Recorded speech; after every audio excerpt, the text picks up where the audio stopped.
Building trust. How many of you are leaders, right? You're the agency owner or the leaders. Oh, come on, none of you are leaders? How many of you are leaders?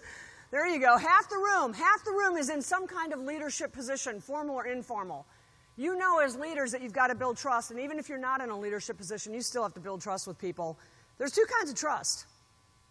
This is real, science says this. There's two kinds of trust. The first one is called common trust. Common trust is stuff we all do every day. You don't even think about it. You trust that when you're driving down the road, that the car on the other side of the road is not going to cross the median and hit you. You trust that the food that you had for breakfast this morning, the continental breakfast that you had, that the chef did not poison you. If you flew here, you trust that the pilot is going to get you safely to your destination. We have to survive like this. It's the only way. We have to trust people that we have no interest in or no reason to trust. It's called common trust. And this kind of trust is not earned.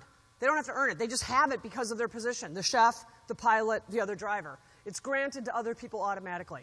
But that's not the kind of trust that leaders are granted. What leaders have to earn, because it's not granted, is what's called vulnerability trust. And vulnerability trust is this. It's this image. I'm going to stand here with this apple on my head, and I'm going to trust that you're going to aim carefully. Right?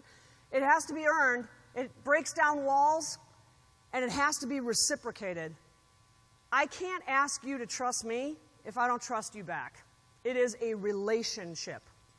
So how do you build vulnerability trust? Here's the ways. Go first. Go first. There is nothing that will break down walls more and make you seem more human than admitting your vulnerabilities. So let's say you're opening up a new office and you don't know how this is going to go. All of the data suggests that this ought to be a good opportunity for you or a new market or whatever, but you can get your team together and you can be like, you know what? I've never done this before. We're going through our first expansion. We're probably going to make some mistakes, and I'm going to make some mistakes because I've never done this before. But whatever mistakes we make, we'll fix them, and we'll work through it together. I mean, if you had a conversation like that with your team, they would totally be with you because you went first. You're not waiting for them to screw up. You're saying, you know what, I'm probably going to screw up myself. Or you know what, maybe we're going into a new market, or we're going to try to market to a new market segment, and I don't know how this is going to go, and I'm a little anxious about it. It's not going to stop me from doing it, but I'm a little apprehensive. I'm not sure we're doing the right thing, but we're going to try it. We're going to see how it goes. Go first. Express yourself to your team. They will start to trust you because you have expressed yourself. And listen, not with the intent to reply, but with the intent to understand. This is hard because we're trained. We're trained in conversation that anything you say, I've got to reply to. But if you just put that on pause for a second and just listen with the intent to understand and not respond right away, that's better. Talk straight. Be honest, even when it's hard.